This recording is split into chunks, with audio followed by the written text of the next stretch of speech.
News express at 6 ಗೆ ಸ್ವಾಗತ. ನಾನು ನಿಶಾ. ಶಾಂತಿಯುತವಾಗಿ ಹೋರಾಡ್ತೀವಿ ಅಂತ ಸಿಡಿದಿದ್ದೇಗೆ ರೈತರು. ಹೋರಾಟಗಾರರ ಹಿಂಸಾಚಾರದಿಂದ ಕೆಂಪುಕೋಟೆಗೆ ಕಪ್ಪು ಚುಕ್ಕೆ. ಬೆಳಗಾವಿ ವಿಚಾರದಲ್ಲಿ ಮತ್ತೆ ಖ್ಯಾತಿ ತೆಗೆದಿದ್ದು ಯಾಕೆ ಉದ್ಧವ್ ಠಾಕ್ರೆ? ಇದೆಲ್ಲವನ್ನ ನೋಡೋಣ. ಇತಿಹಾಸದಲ್ಲಿ ಕೇಳರಿಯದ ರೀತಿ ದಾಳಿ ಮಾಡಿದ್ದೇಗೆ ಹೋರಾಟಗಾರರು. ಹಿಂಸಾಚಾರದ ಬಳಿಕ ಕೆಂಪುಕೋಟೆಯ ಸ್ಥಿತಿ ಹೇಗಿದೆ ಗೊತ್ತಾ? ಖಡ್ಗ ತಲ್ವಾರ್ ಹಿಡಿದು ಬಂದಿದ್ರ ಪ್ರತಿಭಟನಾಕಾರರು? ನೋಡೋಣ ಕಪ್ಪು ಚುಕ್ಕೆ ನ್ಯೂಸ್ ಎಕ್ಸ್‌ಪ್ರೆಸ್‌ನಲ್ಲಿ.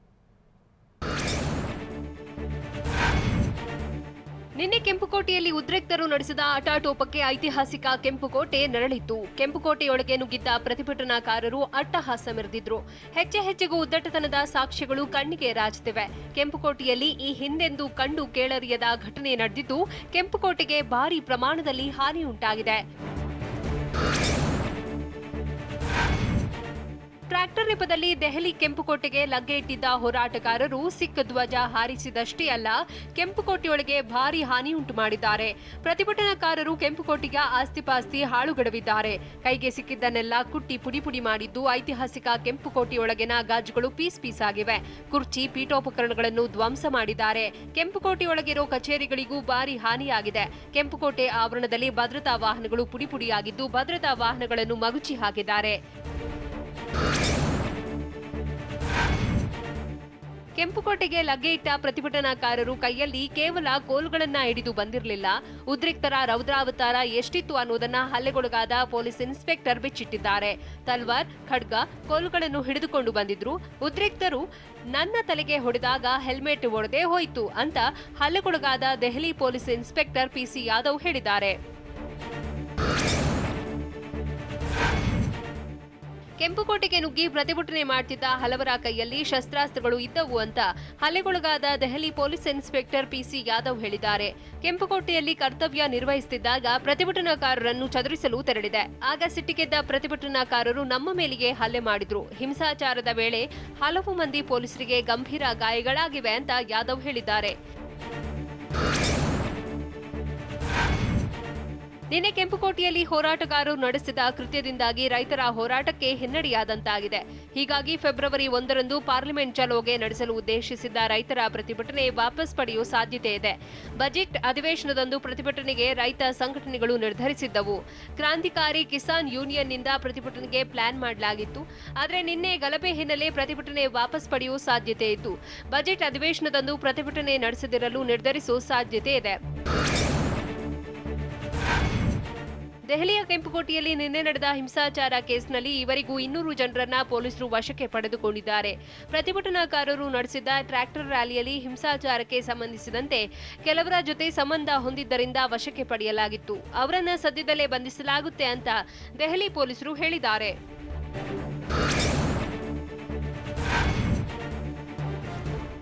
ಕೇಂದ್ರದ ಕೃಷಿ ಕಾಯ್ದೆ ವಿರುದ್ಧ ರೈತರು ಕಿಡಿಕಾರಿದ್ದು ಪ್ರತಿಭಟನೆ ಹಿಂಸಾಚಾರಕ್ಕೂ ತಿರುಗಿದೆ.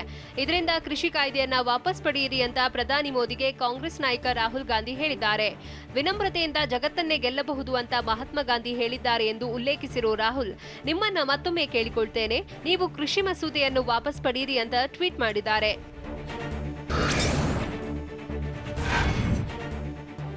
ದೆಹಲಿ ಹಿಂಸಾಚಾರದ ಬಳಿಕ ಸಾಮಾಜಿಕ ಜಾಲತಾಣಗಳಲ್ಲಿ ಆಕ್ಷೇಪಾರ್ಹ ಕಾಮೆಂಟ್ಗಳು ಹೆಚ್ಚಾಗಿದ್ವು. ಹೀಗಾಗಿ ಸುಮಾರು 300ಕ್ಕೂ ಹೆಚ್ಚು ಜನರ ಟ್ವಿಟರ್ ಅಕೌಂಟ್ಗಳನ್ನು ಸಸ್ಪೆಂಡ್ ಮಾಡಲಾಗಿದೆ.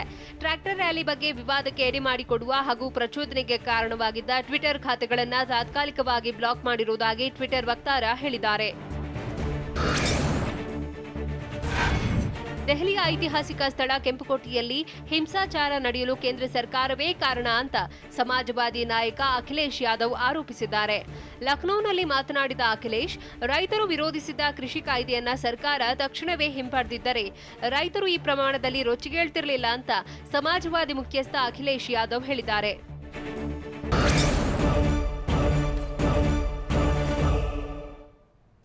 ದೆಹಲಿಯಲ್ಲಿ ಟ್ರ್ಯಾಕ್ಟರ್ ಓಡಿಸಿದವರು ನಿಜಕ್ಕೂ ಅನಕ್ಷರಸ್ಥರಾಗಿದ್ರಾ? ರ್ಯಾಲಿಗೆ ಕೋಲುಗಳನ್ನ ತರಲು ಹೋರಾಟಗಾರರಿಗೆ ಹೇಳಿದ್ದು ಯಾರು? ರಾತ್ರೋರಾತ್ರಿ ರ್ಯಾಲಿಯ ಪ್ಲಾನ್ ಚೇಂಜ್ ಆಗಿದ್ದು ಹೇಗೆ? ನೋಡೋಣ ದೆಹಲಿ ದಂಗೆ ನ್ಯೂಸ್ ಎಕ್ಸ್‌ಪ್ರೆಸ್‌ನಲ್ಲಿ. ದೆಹಲಿ ಕೆಂಪುಕೋಟೆಯಲ್ಲಿ ನಡೆದ ಗಲಭೆಯಲ್ಲಿ ಯಾರ್ಯಾರು ಭಾಗವಹಿಸಿದ್ರು ಅನ್ನೋದೇ ಈಗ ಕುತೂಹಲ ಮೂಡಿಸಿದೆ. ಆದರೆ ಟ್ರ್ಯಾಕ್ಟರ್ ರ್ಯಾಲಿ ನಡೆಸಲು ದೆಹಲಿ ತೆರಳಿದ್ದ ರೈತರು ಅನಕ್ಷರಸ್ಥರು. ಅವರಿಗೆ ದೆಹಲಿಯ ರಸ್ತೆಗಳ ಬಗ್ಗೆ ಯಾವುದೇ ಅರಿವು ಇರಲಿಲ್ಲ. ಪೊಲೀಸರೇ ಯಾವ ರಸ್ತೆಯಲ್ಲಿ ಹೋಗಬೇಕೆಂದು ಸೂಚಿಸಿದ್ರು ಅಂತ ಭಾರತೀಯ ಕಿಸಾನ್ ಸಂಘದ ರಾಕೇಶ್ ಟಿಕಾಯತ್ ಹೇಳಿದ್ದಾರೆ. ರಸ್ತೆಗಳ ಬಗ್ಗೆ ಅರಿವಿಲ್ಲದ ಕೆಲವರು ಕೆಂಪುಕೋಟೆಗೆ ಹೋಗಿದ್ದಾರೆ. ಕಳೆದ 2 ತಿಂಗಳಿಂದ ಒಂದು ಸಮುದಾಯದ ವಿರುದ್ಧ ಷಡ್ಯಂತ್ರ ನಡೆಯುತ್ತಿದೆ ಅಂತ ರಾಕೇಶ್ ಆರೋಪಿಸಿದ್ದಾರೆ. ಟ್ರ್ಯಾಕ್ಟರ್ ರ್ಯಾಲಿ ವೇಳೆ ಕೋಲುಗಳನ್ನು ತರಲು ನಾವೇ ಹೇಳಿದ್ದು ಅಂತ ಭಾರತ್ ಕಿಸಾನ್ ಸಂಘದ ನಾಯಕ ರಾಜೇಶ್ ಟಿಕಾಯತ್ ಹೇಳಿದ್ದಾರೆ. ಕೋಲುಗಳನ್ನು ತೆಗೆದುಕೊಂಡು ಬನ್ನಿ ಅಂತ ಹೇಳಿದ್ದು ನನ್ನ ತಪ್ಪು, ಇದನ್ನ ಒಪ್ಪಿಕೊಳ್ಳುತ್ತೇನೆ ಅಂತ ರಾಕೇಶ್ ಹೇಳಿದ್ದಾರೆ. ಕೋಲುಗಳನ್ನು ತಂದರೂ ಅವುಗಳಿಗೆ ಫ್ಲಾಗ್ಗಳನ್ನ ಹಾಕಬೇಡಿ ಅಂತ ಹೇಳಿದ್ದೆ, ಆದ್ರೆ ಮನವಿ ಮಾಡಿದ್ರೂ ಕೋಲುಗಳಿಗೆ ಫ್ಲಾಗ್ ಹಾಕಿ ಹಾರಿಸಿದ್ದಾರೆ ಅಂತ ರಾಕೇಶ್ ಹೇಳಿದ್ದಾರೆ. ದೆಹಲಿ ಹಿಂಸಾಚಾರದ ಬಗ್ಗೆ ಕೇಂದ್ರ ಗೃಹ ಸಚಿವ ಅಮಿತ್ ಶಾ ಸಭೆ ನಡೆಸಿದ್ರು. ದೆಹಲಿ ಪೊಲೀಸರು ಕೇಂದ್ರ ಗೃಹ ಇಲಾಖೆ ವ್ಯಾಪ್ತಿಗೆ ಬರುವುದರಿಂದ ನಿನ್ನೆ ನಡೆದ ಹಿಂಸಾಚಾರ ಮತ್ತು ಕೈಗೊಂಡ ಕ್ರಮಗಳ ಬಗ್ಗೆ ವಿವರಣೆ ನೀಡಲಾಯಿತು. ಅಮಿತ್ ಶಾ ನಿವಾಸದಲ್ಲಿ ನಡೆದ ಅಧಿಕಾರಿಗಳ ಜೊತೆಗಿನ ಸಭೆ ನಿನ್ನೆ ನಡೆದ ಘಟನೆ ಬಗ್ಗೆ ಚರ್ಚಿಸಲಾಯಿತು. ಸುಪ್ರೀಂ ಕೋರ್ಟ್ನಲ್ಲಿ ರೈತರ ಪ್ರತಿಭಟನೆಯ ಅರ್ಜಿ ವಿಚಾರಣೆ ವೇಳೆ ಸಿಜೆಐ ಎಸ್ಎ ಬೊಬ್ಬೆ ಆತಂಕ ವ್ಯಕ್ತಪಡಿಸಿದ್ರಂತೆ.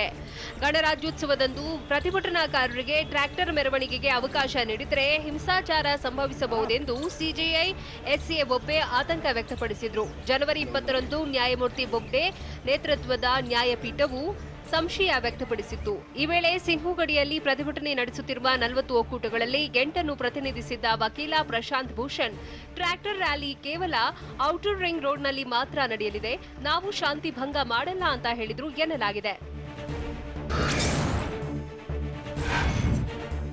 ಕೆಂಪುಕೋಟೆಗೆ ಬಂದ ರೈತರು ರಾತ್ರೋರಾತ್ರಿ ತಮ್ಮ ಪ್ಲಾನ್ ಚೇಂಜ್ ಮಾಡಿದ್ರು. ಅದರಲ್ಲೂ ಸಿಧು ನೇತೃತ್ವದಲ್ಲಿ ಹಲವು ನಾಯಕರು ಟ್ರ್ಯಾಕ್ಟರ್ ರ್ಯಾಲಿಯಲ್ಲಿ ಭಾಗಿಯಾಗಿ ದಂಗೆ ಎಬ್ಬಿಸಿದ್ರು.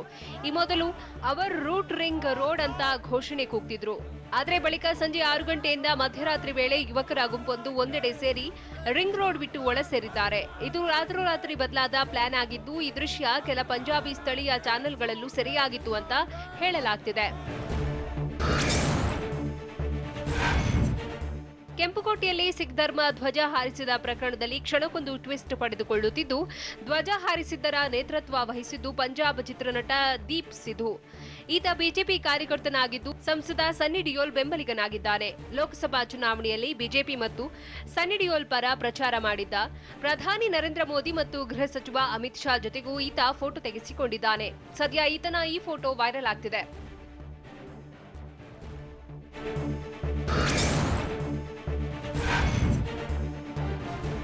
ಕೆಂಪುಕೋಟೆಯಲ್ಲಿ ಧ್ವಜ ಹಾರಿಸಿದ್ದ ಕೇಸಿನಲ್ಲಿ ಸಿಲುಕಿರೋ ಪಂಜಾಬ್ ನಟ ದೀಪ್ ಸಿಧು ಸಿಂಘೋಗಡಿಯಲ್ಲಿ ರೈತರು ನಡೆಸುತ್ತಿದ್ದ ಪ್ರತಿಭಟನೆಯಲ್ಲೂ ಭಾಗಿಯಾಗಿದ್ದ. ಸಿಧು ನಡವಳಿಕೆ ಗಮನಿಸಿದ್ದ ಸಂಯುಕ್ತ ಕಿಸಾನ್ ಮೋರ್ಚಾದ ರೈತ ಮುಖಂಡರು ದೀಪ್ನನ್ನ ಧರಣಿಯಿಂದ ಹೊರಗಿಟ್ಟಿದ್ರು. ಈತ ರೈತ ಹೋರಾಟದ ಶತ್ರು ಅಂತ ಓರ್ವ ರೈತ ನಾಯಕ ಹೇಳಿದ್ರು. ಸದ್ಯ ಈತನ ವಿರುದ್ಧ ತನಿಖೆ ನಡೆಸುವಂತೆ ರೈತ ಸಂಘಟನೆಯವರು ಆಗ್ರಹಿಸಿದ್ದಾರೆ.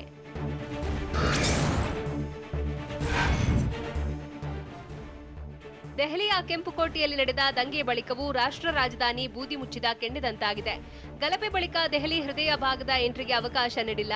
ಬಹುತೇಕ ಎಲ್ಲಾ ಗೇಟ್ಗಳನ್ನು ಕ್ಲೋಸ್ ಮಾಡಿರುವ ಪೊಲೀಸರು ದೆಹಲಿಯ ಕೆಲವು ಏರಿಯಾಗಳಲ್ಲಿ ಇಂಟರ್ನೆಟ್ ಬಂದ್ ಮಾಡಿದೆ. ಇಂದು ಕೂಡ ಇಂಟರ್ನೆಟ್ ಬಂದ್ ಮುಂದುವರಿಯಲಿದೆ.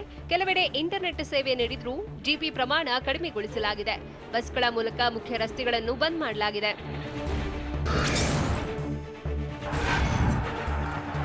ನಿನ್ನೆ ದೆಹಲಿಯ ಕೆಂಪುಕೋಟೆಯಲ್ಲಿ ನಡೆದ ಹಿಂಸಾಚಾರದಲ್ಲಿ ಹಲವು ಪ್ರತಿಭಟನಾ ನಿರತರು ಪೊಲೀಸರ ಮೇಲೆ ಹಲ್ಲೆ ನಡೆಸಿದ್ರು.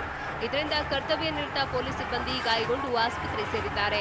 ಹೀಗಾಗಿ ಗಾಯಾಳು ಸಿಬ್ಬಂದಿಯನ್ನು ದೆಹಲಿ ಉತ್ತರ ವಿಭಾಗದ ಡಿಸಿಪಿ ಆಂಟೋ ಅಲ್ಫಾನೋ ಭೇಟಿಯಾಗಿ ಆರೋಗ್ಯ ವಿಚಾರಿಸಿದ್ರು. ಹಲ್ಲೆ ನಡೆದಾಗ ತಲೆಗೆ ಪೆಟ್ಟು ಬಿದ್ದು ರಕ್ತ ಸೋರುತ್ತಿತ್ತು.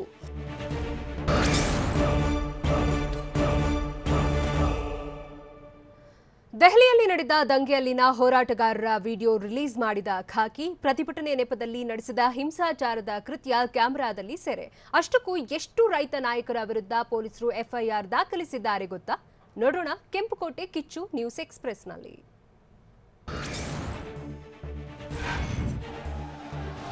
ದೆಹಲಿ ಕೆಂಪುಕೋಟೆಯಲ್ಲಿ ನಡೆದ ಹಿಂಸಾಚಾರಕ್ಕೆ ಸಂಬಂಧಿಸಿದಂತೆ ರೈತ ನಾಯಕರ ವಿರುದ್ಧ ಕೇಸ್ ದಾಖಲಾಗ್ತಿವೆ. ಟ್ರ್ಯಾಕ್ಟರ್ ರ್ಯಾಲಿ ವೇಳೆ ನಡೆದ ದಾಳಿಗೆ ಸಂಬಂಧಿಸಿದಂತೆ ಯೋಗೇಂದ್ರ ಯಾದವ್, ರಾಕೇಶ್ ಟಿಕಾಯತ್ ಸೇರಿ 10 ನಾಯಕರ ವಿರುದ್ಧ ಎಫ್ಐಆರ್ ದಾಖಲಾಗಿದೆ. 10 ಜಿಲ್ಲೆಗಳಿಂದ 22 ಎಫ್ಐಆರ್ಗಳು ದಾಖಲಾಗಿದ್ದು, ಗಲಭೆ, ಅಪರಾಧ ಚಟುವಟಿಕೆ, ದರೋಡೆ, ಕೊಲೆ ಯತ್ನ ಕೇಸ್ ದಾಖಲಿಸಲಾಗಿದೆ. ಮುಂಬರುವ ದಿನಗಳಲ್ಲಿ ರೈತ ನಾಯಕರಿಗೆ ನೋಟಿಸ್ ನೀಡುವುದಾಗಿ ಹಿರಿಯ ಪೊಲೀಸ್ ಅಧಿಕಾರಿಯೊಬ್ಬರು ಹೇಳಿದ್ದಾರೆ.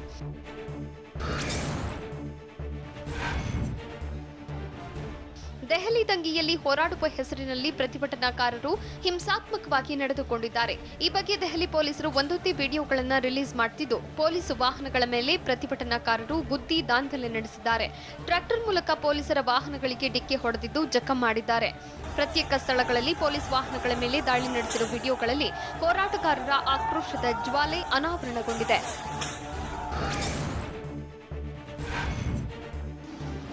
ಕೇಂದ್ರದ ಕೃಷಿ ಕಾಯ್ದೆ ಖಂಡಿಸಿ ದೆಹಲಿಯ ಕೆಂಪುಕೋಟೆಯಲ್ಲಿ ಕೆಲ ಹೋರಾಟಗಾರರು ನಡೆಸಿದ ಹಿಂಸಾಚಾರಕ್ಕೆ ವ್ಯಾಪಕ ಆಕ್ರೋಶ ವ್ಯಕ್ತವಾಗಿದೆ. ಇಷ್ಟಾದರೂ ರೈತರ ಜೊತೆಗಿನ ಸರ್ಕಾರದ ಮಾತುಕತೆಯ ಬಾಗಿಲು ಮುಚ್ಚಿಲ್ಲ ಅಂತ ಪರಿಸರ ಖಾತೆ ಸಚಿವ ಪ್ರಕಾಶ್ ಜಾವಡೇಕರ್ ಹೇಳಿದ್ದಾರೆ. ಈಗಾಗಲೇ ಹಲವು ಸುತ್ತಿನ ಮಾತುಕತೆಗಳು ನಡೆದರೂ ಸಹ ರೈತರು ಪಟ್ಟು ಬಿಡದೆ ಪ್ರತಿಭಟನೆಗೆ ಕುಳಿತಿದ್ರು. ಕಾಯ್ದೆ ವಾಪಸ್ಗಾಗಿ ಆಗ್ರಹಿಸುತ್ತಲೇ ಇದ್ದಾರೆ.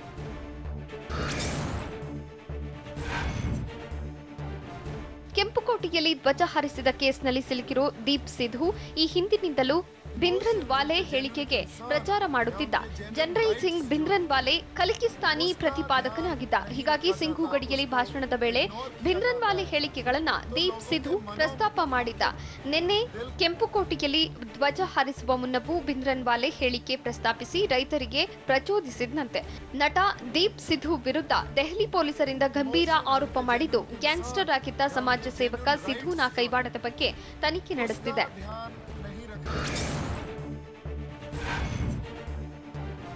ರಾಷ್ಟ್ರ ರಾಜಧಾನಿ ದೆಹಲಿಯಲ್ಲಿ ಕಂಪ್ಲೀಟ್ ಹೈ ಅಲರ್ಟ್ ಘೋಷಿಸಲಾಗಿದ್ದು, ಕೆಂಪುಕೋಟೆ ಹೊತ್ತಿ ಉರಿದ ಬಳಿಕ ಖಾಕಿ ಕೋಟೆಯಾಗಿದೆ. ದೆಹಲಿಯಾದ್ಯಂತ ಪೊಲೀಸ್ ಬಿಗಿ ಬಂದೋಬಸ್ತ್ ಮಾಡಲಾಗಿದ್ದು, ಪ್ರಮುಖ ಸ್ಥಳಗಳಲ್ಲಿ ಅರೆ ಸೇನಾಪಡೆ ನಿಯೋಜನೆ ಮಾಡಲಾಗಿದೆ. ಸುಮಾರು 1500ಕ್ಕೂ ಅಧಿಕ ಅರೆ ಸೇನಾಪಡೆ ಸಿಬ್ಬಂದಿಯಿಂದ ಭದ್ರತೆ ವಹಿಸಲಾಗಿದೆ. ಹೆಚ್ಚುವರಿ ಪೊಲೀಸ್ ಪಡೆಯಿಂದ ದೆಹಲಿಯಲ್ಲಿ ಬಿಗಿ ಭದ್ರತೆ ಮಾಡಿದ್ದು, ಕೇಂದ್ರ ಗೃಹ ಇಲಾಖೆ ಪರಿಸ್ಥಿತಿ ಅವಲೋಕಿಸುತ್ತಿದೆ.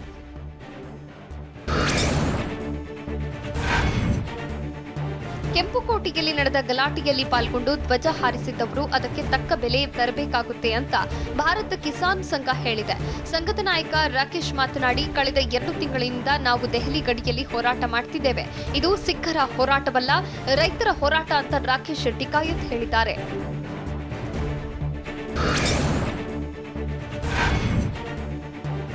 ದೆಹಲಿಯಲ್ಲಿ ಟ್ರ್ಯಾಕ್ಟರ್ ರ್ಯಾಲಿ ನಡೆಸಲು ಅನುಮತಿ ಪಡೆದಿದ್ದ ರೈತ ಸಂಘಟನೆಗಳು 37 ರೂಲ್ಸ್ಗಳಿಗೆ ಒಪ್ಪಿಗೆ ಸೂಚಿಸಿತ್ತು. ಆದರೆ ರ್ಯಾಲಿ ಆರಂಭದ ವೇಳೆ ಕೆಲ ರೈತರು ರೂಲ್ಸ್ ಬ್ರೇಕ್ ಮಾಡಿ ಹೆಚ್ಚಿನ ಸಂಖ್ಯೆಯಲ್ಲಿ ದೆಹಲಿ ಹೃದಯ ಭಾಗಕ್ಕೆ ಎಂಟ್ರಿ ಕೊಟ್ಟಿದ್ರು. ಪ್ರತಿ ನಿಯಮಾವಳಿಗಳನ್ನು ಬ್ರೇಕ್ ಮಾಡಿರೋ ಆರೋಪ ಎದುರಾಗಿದೆ. ಈ ಗಲಭೆ ಬಳಿಕ ಅಲರ್ಟ್ ಆದ ಪೊಲೀಸರು ರ್ಯಾಲಿ ಆಯೋಜನೆ ಮಾಡಿದ ಕೆಲವರ ಮೇಲೆ ಎಫ್ಐಆರ್ ಕೂಡ ದಾಖಲಿಸುತ್ತಿದೆ.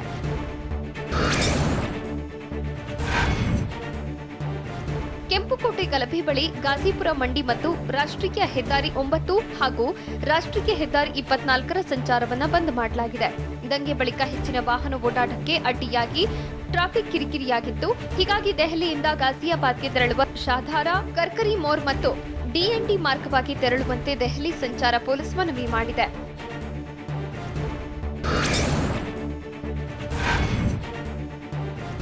ದೆಹಲಿಯ ಕೆಂಪುಕೋಟೆಯಲ್ಲಿ ಟ್ರ್ಯಾಕ್ಟರ್ ಮೂಲಕ ನುಗ್ಗಿ ಸಿಖ್ ಧ್ವಜ ಹಾರಿಸಿದ್ದ ಕೇಸ್ ಕ್ಷಣ ಕ್ಷಣಕ್ಕೂ ತಿರುವು ಪಡೆದುಕೊಳ್ಳುತ್ತಿದೆ. ಭಾರತದ ತಿರಂಗ ಧ್ವಜವನ್ನ ಕೆಳಗೆ ಎಸೆದು ಸಿಖ್ ಮತ್ತು ರೈತ ಧ್ವಜವನ್ನ ಹಾರಿಸಿದ ಕೇಸನ್ನು ಗಂಭೀರವಾಗಿ ತೆಗೆದುಕೊಂಡಿರುವ ಗುಪ್ತಚರ ಇಲಾಖೆ ಮತ್ತು ದೆಹಲಿ ಪೊಲೀಸರು ತನಿಖೆ ಆರಂಭಿಸಿದ್ದಾರೆ. ನಿಶಾನ್ ಸಾಹಿಬ್ ಜಾಗದಲ್ಲಿ ಖಲಿಸ್ತಾನ್ ಫ್ಲಾಗ್ ಹಾರಿಸಿದ್ದರ ಬಗ್ಗೆ ಫೋರೆನ್ಸಿಕ್ ಟೀಮ್ ಮೂಲಕ ತನಿಖೆ ಚುರುಕುಗೊಳಿಸಲಾಗುತ್ತಿದೆ.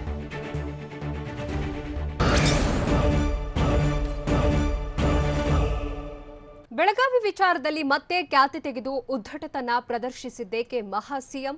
ಉದ್ಧವ್ ಠಾಕ್ರೆ ವಿರುದ್ಧ ಸಿಡಿದೆದ್ದ ಕನ್ನಡ ಹೋರಾಟಗಾರರು ಎಚ್ಚರಿಕೆ ಕೊಟ್ಟಿದ್ದೇಕೆ? ಬೆಳಗಾವಿ ಬಗ್ಗೆ ಬರೆದ ಪುಸ್ತಕದಲ್ಲಿ ಇರೋ ವಿವಾದಾತ್ಮಕ ಅಂಶಗಳಾದರೂ ಏನು? ನೋಡೋಣ ಕರ್ನಾಟಕ ನ್ಯೂಸ್ ಟಾಪ್ 9 ನಲ್ಲಿ.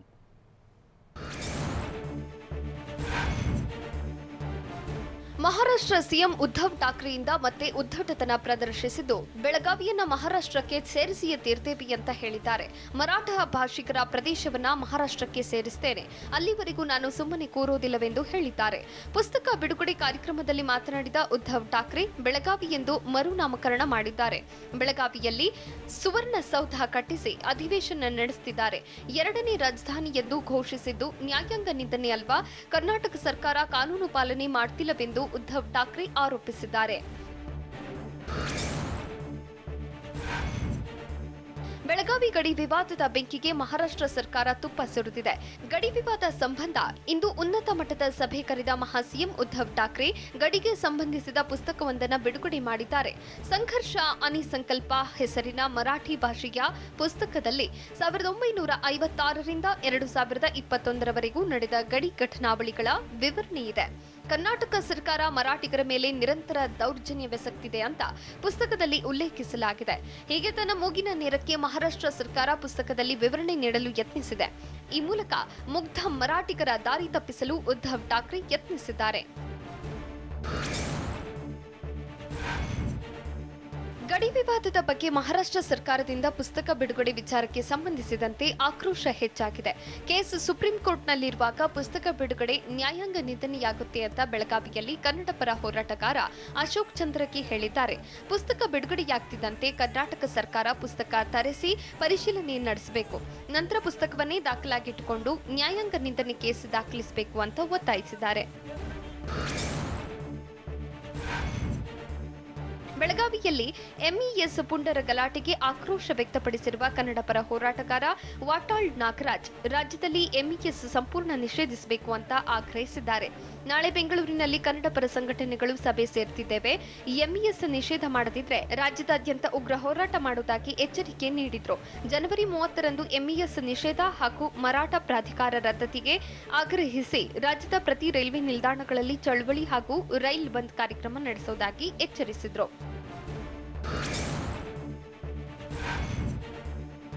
ಮಹಾರಾಷ್ಟ್ರ ಸಿಎಂ ಉದ್ಧವ್ ಠಾಕ್ರೆಗೆ ಹುಚ್ಚು ಹಿಡಿದಿದ್ದು ಈ ರೀತಿಯಾಗಿ ಪದೇ ಪದೇ ವಿವಾದಾತ್ಮಕ ಹೇಳಿಕೆಯನ್ನು ಕೊಡುತ್ತಿದ್ದಾರೆ ಅಂತ ಕರವೇ ಅಧ್ಯಕ್ಷ ಪ್ರವೀಣ್ ಶೆಟ್ಟಿ ಕಿಡಿಕಾರಿದ್ದಾರೆ. ನಾವು ಈ ವಿಚಾರವನ್ನು ಸಂಪೂರ್ಣವಾಗಿ ಖಂಡಿಸುತ್ತೇವೆ. ನಮ್ಮ ನಾಡಿನ 1 ಇಂಚು ಭೂಮಿಯನ್ನ ಬಿಟ್ಕೊಡೋದಿಲ್ಲ. ಮುಂದಿನ ದಿನದಲ್ಲಿ ಉಗ್ರವಾದ ಹೋರಾಟ ಮಾಡ್ತೇವೆ. ಈ ವಿಚಾರವಾಗಿ ಸರ್ಕಾರ ಮೌನ ವಹಿಸಿದ್ದು ತಕ್ಷಣ ಮುಖ್ಯಮಂತ್ರಿಗಳು, ರಾಜ್ಯ ಸರ್ಕಾರ ಇದರ ಬಗ್ಗೆ ಧ್ವನಿ ಎತ್ತಬೇಕು. ಮಹಾರಾಷ್ಟ್ರ ಮತ್ತು ನಮ್ಮ ರಾಜ್ಯದ ಕೆಲ ರಾಜಕೀಯ ನಾಯಕರು ತಮ್ಮ ರಾಜಕೀಯ ಬೇಳೆ ಬೇಯಿಸಿಕೊಳ್ಳಲು ಮುಂದಾಗಿದ್ದಾರೆ ಅಂತ ಕಿಡಿಕಾರಿದ್ರು.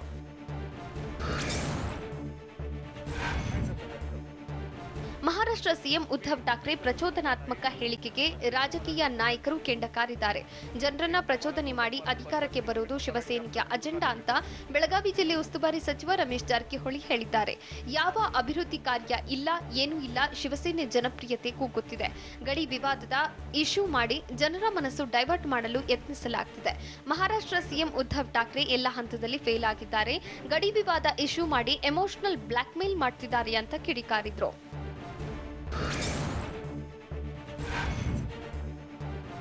ದೆಹಲಿಯಲ್ಲಿ ನಡೆದ ಟ್ರ್ಯಾಕ್ಟರ್ ದಂಗೆಯಲ್ಲಿ ಪಾಕಿಸ್ತಾನ, ಚೀನಾ ದೇಶಗಳ ಕೈವಾಡವಿದೆ ಅಂತ ಶಾಸಕ ಬಸವನಗೌಡ ಪಾಟೀಲ್ ಆರೋಪಿಸಿದ್ದಾರೆ. ವಿಜಯಪುರದಲ್ಲಿ ಮಾತನಾಡಿದ ಶಾಸಕ ಯತ್ನಾಳ್, ರೈತರ ಹೋರಾಟದ ಹಿಂದೆ ಷಡ್ಯಂತ್ರವಿದೆ. ದೇಶ ವಿರೋಧಿ ಶಕ್ತಿಗಳು ಕೂಡಿ ಪಿಎಂ ಮೋದಿ ಹೆಸರು ಹಾಳು ಮಾಡುವ ಪ್ರಯತ್ನಿಸಿವೆ. ರೈತರ ಭವಿಷ್ಯ ಉತ್ತಮವಾಗಿರಲಿ ಅಂತ ಕೃಷಿ ಕಾಯ್ದೆ ಜಾರಿಗೊಳಿಸಲಾಗಿದೆ. ಕಾಂಗ್ರೆಸ್, ಕಮ್ಯುನಿಸ್ಟ್, ಆಮ್ ಆದ್ಮಿ ಪಕ್ಷ ಸೇರಿ ಇತರರು ಬಿಜೆಪಿ ಹೆಸರನ್ನ ಕೆಡಿಸಲು ಹಿಂಸಾಚಾರ ನಡೆಸಿದ್ದಾರೆ.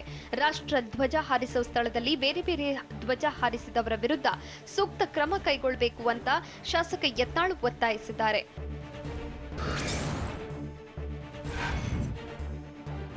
ರೈತರ ಹೆಸರಿನಲ್ಲಿ ರಾಜಕೀಯ ಪುಂಡಾಟ ಮಾಡುವುದು ಸರಿಯಲ್ಲ ಅಂತ ಬಿಜೆಪಿ ರಾಜ್ಯಾಧ್ಯಕ್ಷ ನಳಿನ್ ಕುಮಾರ್ ಕಟೀಲ್ ಹೇಳಿದ್ದಾರೆ. ಚಿತ್ರದುರ್ಗದಲ್ಲಿ ಮಾತನಾಡಿದ ಅವರು, ದಾಂಧಲೆ ಮಾಡುವುದು ರೈತ ದೇಶಭಕ್ತರ ಕೆಲಸವಲ್ಲ. ರೈತರ ಹೆಸರಿನಲ್ಲಿ ರಾಷ್ಟ್ರಘಾತಕ ಶಕ್ತಿಗಳು ಕೃತ್ಯ ಎಸಗಿವೆ. ಕೆಂಪುಕೋಟೆಗೆ ನುಗ್ಗಿ ಸಿಖ್ ಧರ್ಮ ರೈತರ ಧ್ವಜ ಹಾರಿಸಿದ್ದು ಸರಿಯಲ್ಲ. ಕೆಲ ರಾಜಕೀಯ ಪಕ್ಷಗಳು ರೈತರ ದಿಕ್ಕು ತಪ್ಪಿಸಿವೆ. ದೆಹಲಿ ದಾಂಧಲೆ ಬಗ್ಗೆ ತನಿಖೆ ಕ್ರಮ ಆಗಬೇಕು ಅಂತ ಕಟೀಲು ಒತ್ತಾಯಿಸಿದ್ದಾರೆ.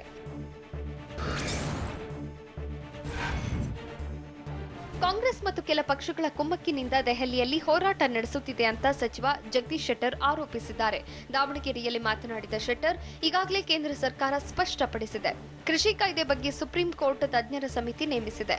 ಸಮಿತಿ ವರದಿ ಕೊಟ್ಟ ಬಳಿಕ ಕೃಷಿ ಕಾಯ್ದೆ ಜಾರಿ ಬಗ್ಗೆ ನಿರ್ಧಾರ ಕೈಗೊಳ್ಳಬಹುದು. ಅಲ್ಲಿ ತನಕ ಕೃಷಿ ಮಸೂದೆಗಳನ್ನು ಜಾರಿಗೊಳಿಸಲ್ಲ. ಇಷ್ಟಾದ್ರೂ ಹೀಗೆ ಹೋರಾಟ ಮಾಡಿದ್ದು ಸರಿಯಲ್ಲ ಅಂತ ಶೆಟ್ಟರ್ ತಿಳಿಸಿದ್ದಾರೆ.